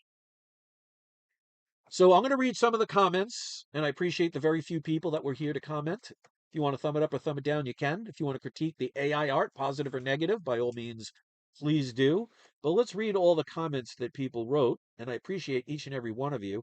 So I'm going to make sure I mention everybody's name so everybody gets a shout out. So Joshua Perez starts out with hello. Collector's Inventory says hello as well. Ashton Humphrey says, great topic. Glad you appreciate it. Hopefully you watched until the end or get to watch the whole thing. I'd love to hear your thoughts, and I hope everybody will leave comments. J.S. Brown says, greetings, everyone. Collector's Inventory gives the Hawaiian hello symbol. Joshua Perez says, just a guess, AF15. That was back when I was showing the 2017 comics, and you were correct with my #1. Joshua Perez says, I bought my NYX3 for $10. Wow. And CBS lost it. Ooh, that sucks. I'm sorry to hear that, dude. I don't know if you're still here, but that sucks, man. I almost flipped out when I almost lost my Journey into Tales of Suspense 39. Now, I'll never do overnight again, especially now that I know that they actually just send it on a commercial airline. No thanks. Uh, Chi Tin is here. Says, inspiring for the average collector. That's exactly what I want because I am the average collector. Look at what I thought was my top best comics back in 2017. Yeah, X-Men #1 is great, but the other books, they're not top hundreds in my collection anymore. Not even close, most of them. I want to show people that it took me almost a decade to go from those that I thought were the best to now it is the best. And who knows what the next 10 years I'll acquire via trade or finding deals. If you spend your whole life letting everybody tell you you can't, eventually you believe it. And then you put yourself down. And in my opinion, it's bad enough that there are people out there who will spend any amount of time of their lives trying to hurt others or keep people down instead of inspiring everybody so everybody wins. But it's even worse when you do it to yourself. So hopefully these things will show that you guys that have been following my channel for all these years, and if you've been following me since New York, put it in the comments section. I've never been wealthy. Yes, I've had my own businesses, but I was surviving month to month most of the time. I was not coming home with $10,000 profits. I did not have a $100,000 business. I lost my house in New York due to foreclosure. I was struggling. I even had my own karaoke DJ business. I would make $250 at best a night. 3, 4 nights a week at most at some points. But I still managed to not only survive, but be able to get some comics along the way. But I needed to find deals. I needed to make deals happen. I needed to know that a graded comic that has wrinkles in it can be pressed and dry cleaned and improve the grade to make it more valuable without spending a lot more money. And I tried to instill that on people, but because the gatekeepers out there and people that were jealous of me over the years tried their very hardest to demoralize my fan base, to insult my character, to destroy my reputation, to spread lies, to exaggerate things. I mean, you hurt my family, those people. But I never let it stop me. Correction, I never let it stop me more than once. Because, like I said, they got me to the point I shut down my channel and actually gave away my We Love Comics name, which shows how evil people are. I gave it to I believe at the time he was a 16 or 17-year-old kid. He asked me if he can have my We Love Comics name, and he gave it back to me 3 months later because people abused him so much. So people hated the name so much that even though I wasn't a part of it anymore, they abused a 16-year-old kid to the point where he didn't want it anymore. Those are the people you want to listen to? Okay, be very careful. I try to inspire people to show that you don't need $1 million bank account to have a good collection. Because, ladies and gentlemen, just the top 3 comics alone are worth 45, 50,000. Let's say at the low end it's 40,000. I paid 5,000 for one, 7,000 for the other. That's 12 and 3,600. So I paid roughly about $15,000 for about $40,000 worth of comics. Now, if I had $40,000 and bought $40,000 worth of comics, yeah, that's great, but there's no room to move. I have room to move with these. So who's to say that somebody says, you know what? I have Detective Comics number 27. I'll trade you for Wonder Woman number 1, Amazing Fantasy 15, and Tales of Suspense number 39. I only have a .5, but it's complete. I'd do that in a heartbeat. But that would mean I would have bought a Detective Comics 27 for roughly about $15,000. Not the 40,000, 50,000 it was worth, but because I was able to upgrade my collection, I'm able to get better and better comics without having to spend the money. And that's what I want to help inspire people to get. Is it's not always about the money. If you think money is the only way to acquire things, you are only thinking with 1% of your brain. All right, so let's go on. Joshua Perez says, I bought my MSL 5 from you as a 5.5. Okay, yeah, I had several copies of that book. I'm glad you were able to acquire one. J.S. Brown says, you have some great books. Thank you. Where I am in Europe, we have no comic book stores, so I have to enjoy your super collection. Ah, man, I'm sorry to hear that. But the good thing is eBay. There are plenty of people in your area that sell. So hopefully you'll be able to build your collection. It might be a little bit more challenging, but it's not impossible. So don't ever give up just because there isn't a comic book store. But hey, who knows? I don't know what kind of income you have, or if you can take a loan or something, or if you have a collection worth doing it. Maybe you or people you know could start their own first. Because if you're saying there's no comic book stores, well, you have a good business that has no competition to start. Might be something to consider. If you ever do, let me know. I'll shout it out for you.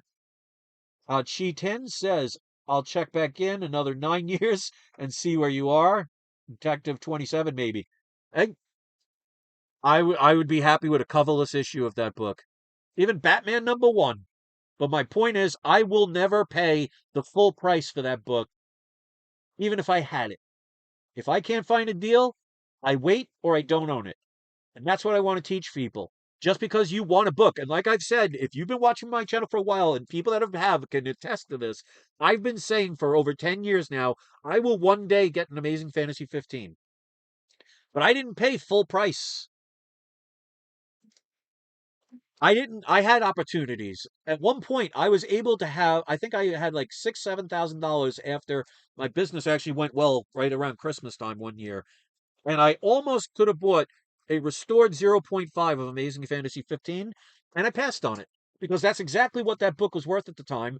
And I'm like, I'm not paying full value of a book, even a book like that, even if a book that I absolutely want. And I'm glad I didn't. I mean, I might technically have two copies now, but who knows what books I didn't buy with that money that could have been the cause that I did this via trade.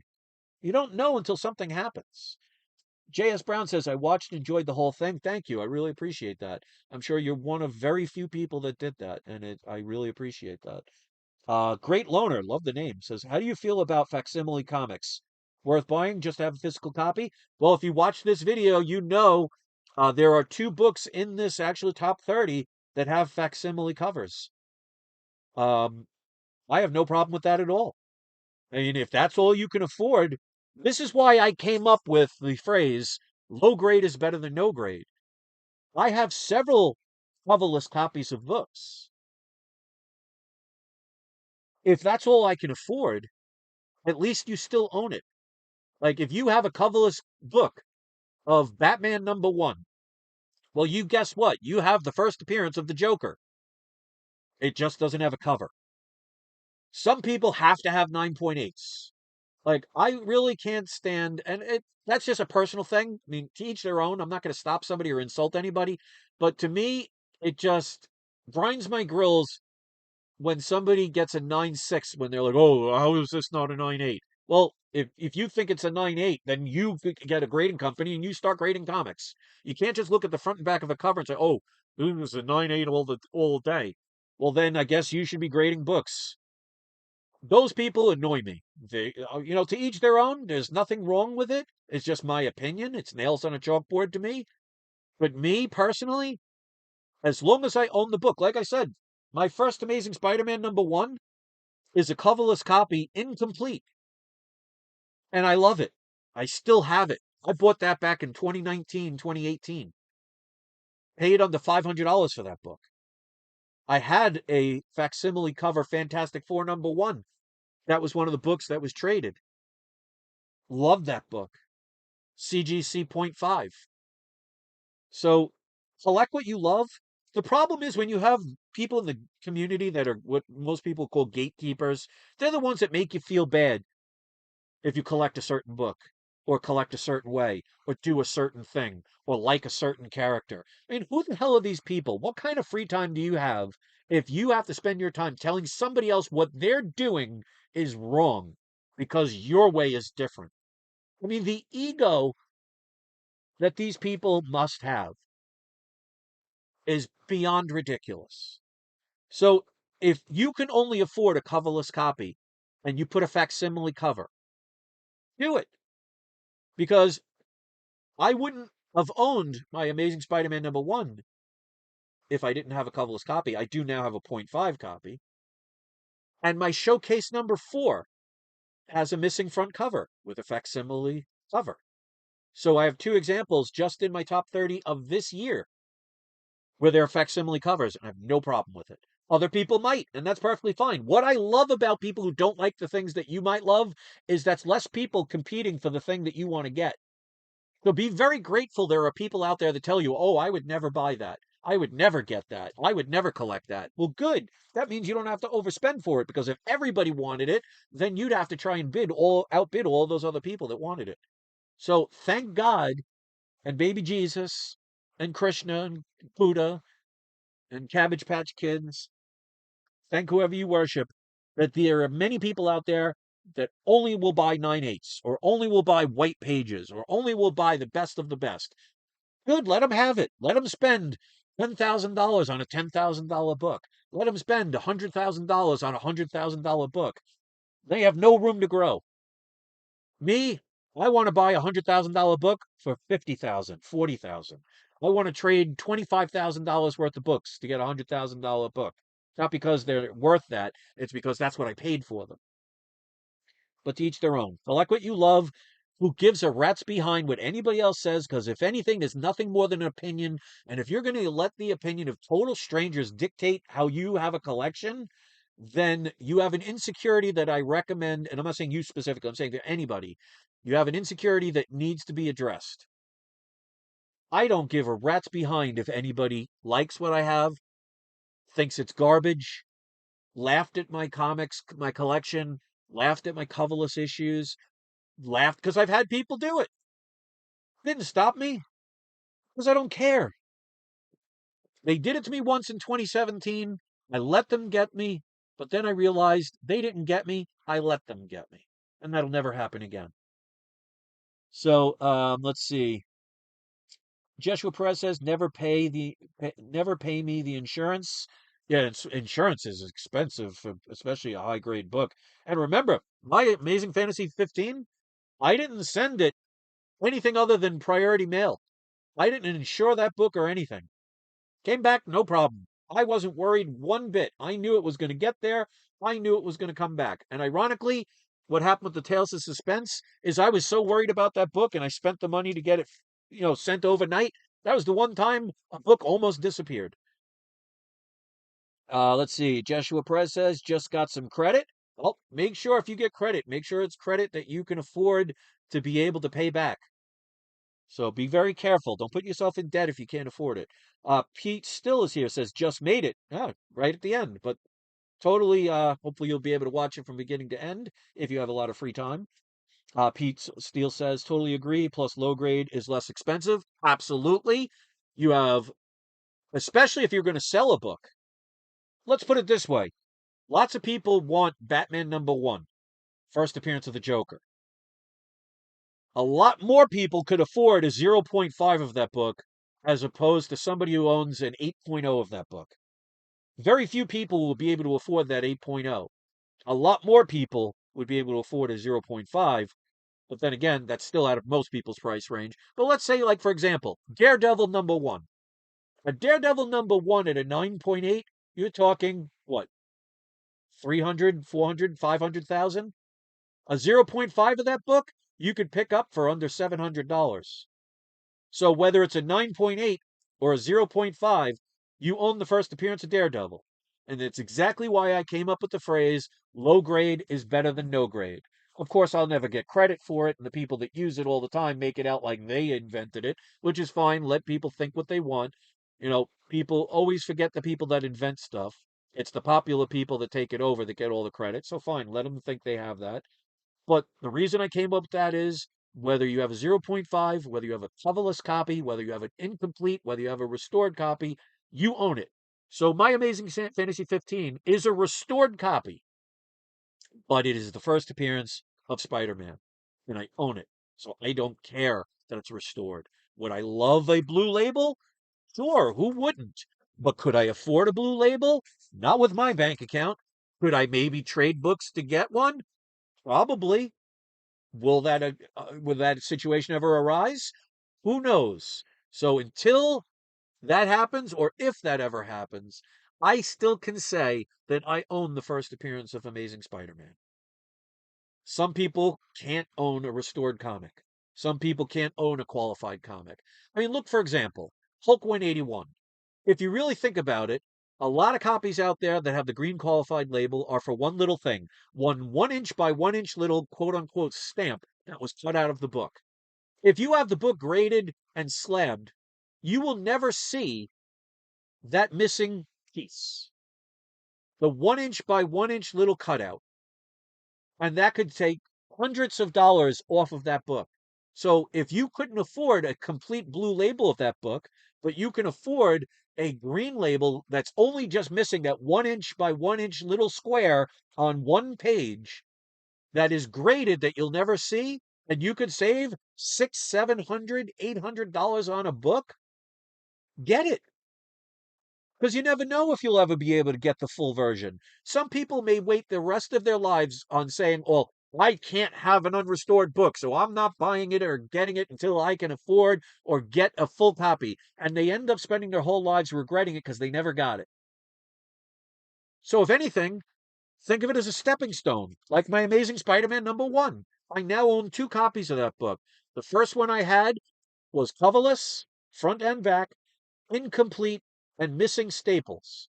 And I love it and I still own it. Now I've upgraded to a point 0.5, but it's a blue label complete. Who knows if I'll get one better? But I have it. And that's the key. And if that helps you, inspires you, And it makes you stop listening to these popular, bigger channels that really only give a crap about themselves and how much money they can make and how much they can take advantage of you by making you feel bad, or, people that own comic book stores, and when the new comic comes out, which I always called the flavor of the month, and they save about 100 of the variant copies and they put them away and advertise, oh, how rare and how hard it is to get that book, not telling you that they stored, or a group of them coordinated with each other to store 100, 200 of them away, and then all of a sudden sell them for $500, $600 a piece so they can make money off of you and never tell you they did it. If those are the people you want to listen to, by all means, please do. Be careful who you hit, who, what horse you hook your wagon to, because some of those horses will drive you off a cliff. Might look pretty.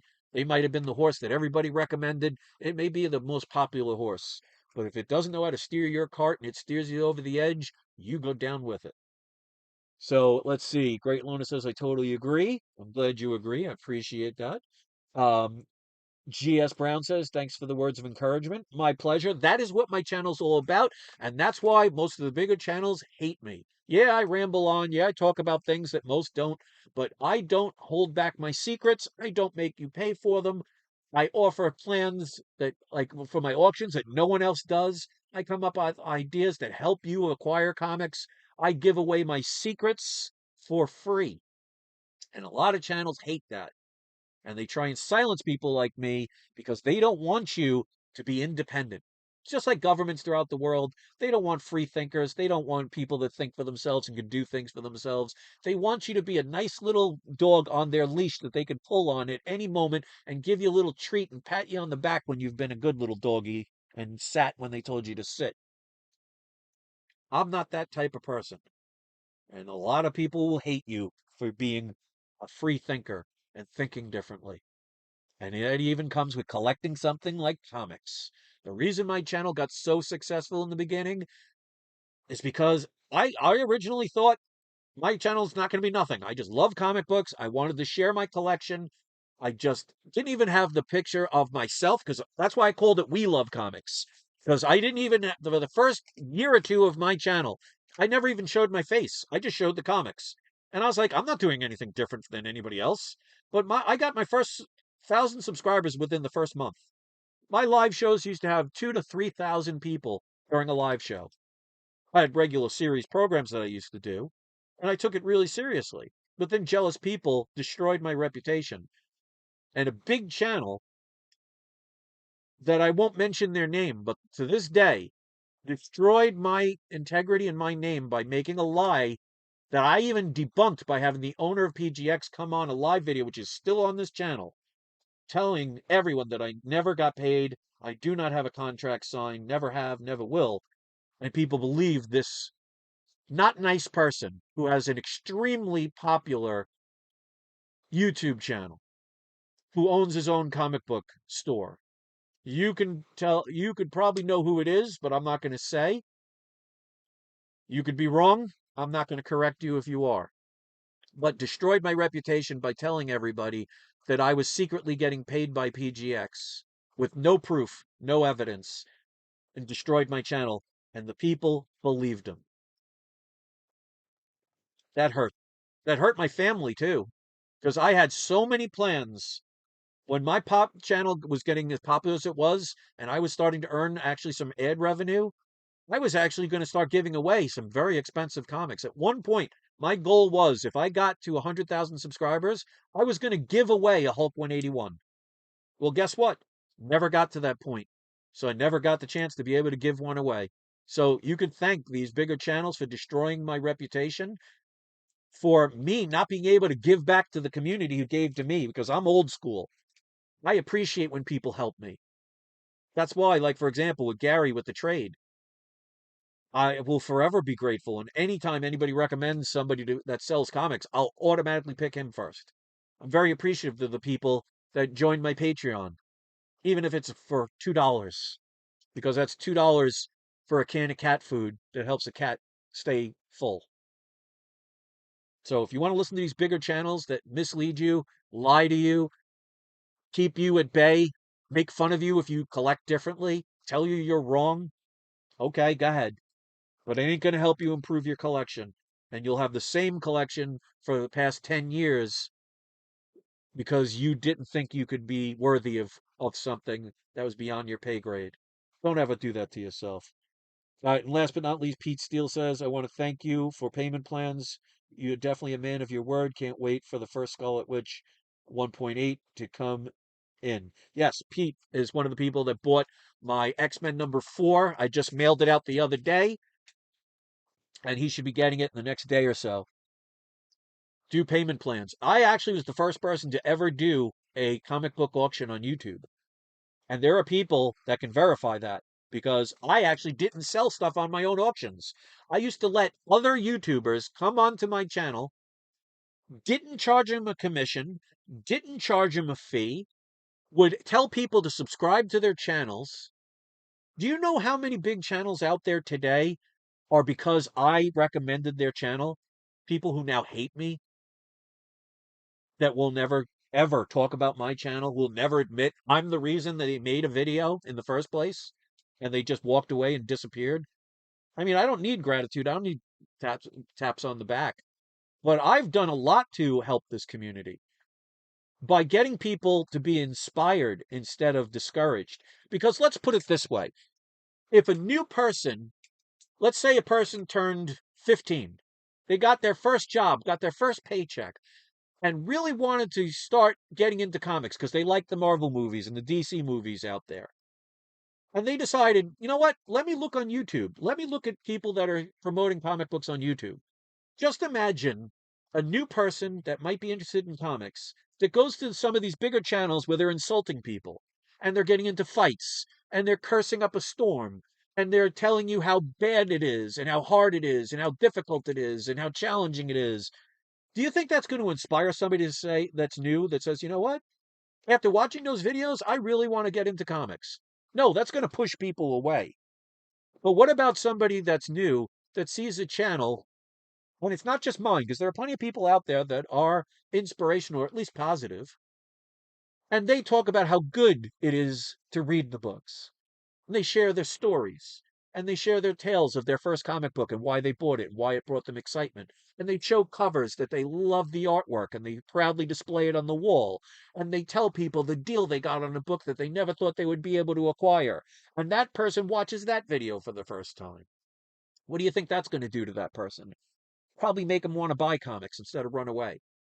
So these very gatekeepers that try and discourage people with their negativity and try and keep people at bay actually are keeping the community fighting and keeping newer people from wanting to join in. Sometimes the smartest people would be the dumbest people because they're not smart enough to think about how their own way is being created by themselves, blocking their own path and blocking others from success. Because it shouldn't be the top few being successful in anything. It should be everybody has the chance to be successful. So if I had the biggest channel in the world, I would still give away my information for free because I can't get every book on eBay. But if I can teach you how to get one that I didn't see or didn't know or didn't care about, I'm happy for you. Those are the people you want to listen to. And I guarantee you there's maybe 3 people at most listening to this right now. And those are the people I'm addressing. So if you're one of those 2 or 3 people that is actually listening to this, make your presence known, put it in the comment section, because those are the few that care. Because remember, ladies and gentlemen, it isn't the masses that change the world, because the masses just do what everybody tells them to do, or they just follow what somebody else does. No, the people that change the world are the individual or a small group of individuals. The whole world didn't create penicillin. The whole world didn't create the light bulb. It was 1 or 2 people. That's who changes the world. The rest follow along. They're the good little dogs that get nice treats for sticking out their paw when they're told to sit and give them the paw. If you want to be one of those people, God bless you. If you want to be somebody who could think for themselves in every way and respect people's opinion, but don't let it dictate how you live your life, including collections, Start thinking for yourself and stop worrying about what anybody else thinks about you, even if it's family, even if it's friends, because they may be right in their mind, but that doesn't mean you're you have to believe them. They're only right if you allow them to be. Thanks for watching. I appreciate those very few that took the time to comment. I hope you will critique the AI art, positive or negative. I hope you will support me on Patreon or the YouTube memberships, because like I said, the majority of the funds help towards feeding stray animals that I take care of. Patreon.com/LeoComics. You'll get your name up on this board, and anytime I do an auction, you get early access. Let me know what you thought about this, and if it inspired you at all, just know that's why I said it's not you. It is not I. It is We Love Comics. Have a wonderful day, everybody. Enjoy what's coming for your weekend. And don't forget to have your trolls spayed or neutered. I'll see you soon, everybody. I probably won't be making any videos for the next couple of days because I have the pleasure of seeing my mother. She lives upstate New York. I see her maybe once a year if I'm lucky, but she is actually coming for the next 3 or 4 days to see her son from and spend Mother's Day with me, and I'm very excited about that. So I most likely will not be making videos at that time. I'm sure you'll all be heartbroken. So thanks for watching, everybody. Enjoy this video. Enjoy your day, and I'll see you next time. Have a wonderful day, everybody. And J.S. Brown says great words of truth. Thank you so much. I'm glad you see it that way. Never let anybody stop you from being you.